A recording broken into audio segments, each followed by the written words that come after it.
All right, we're going to bring back in Alex Hogan live outside the White House for the latest information.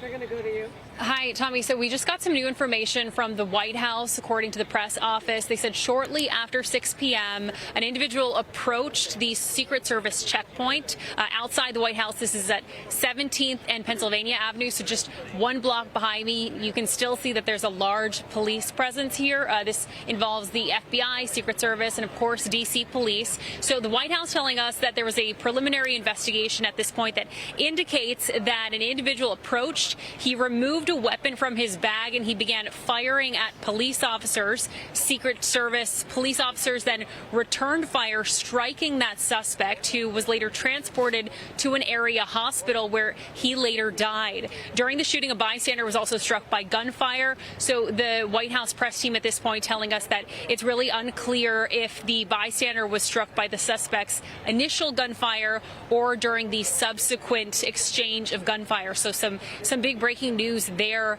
from the White House. And also one thing that we're learning from the White House, there were no injuries to members of the Secret Service, any of the personnel there. The president, again, was at the White House. We were continuing to follow all of the latest developments in a lot of these high-stakes meetings that he held today with members, the leaders of many of the countries in the Middle East, as the White House continues trying to push forward this new deal with Iran.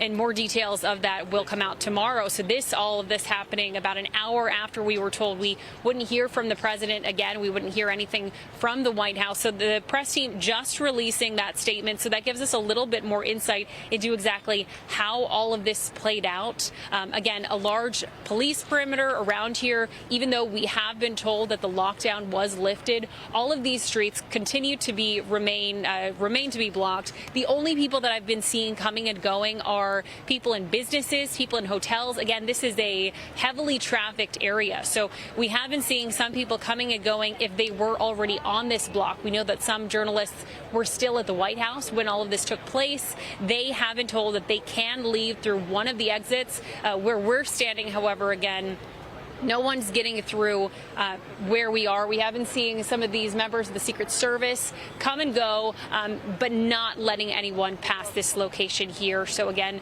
the breaking news there that the White House says that that suspect who did open fire has died.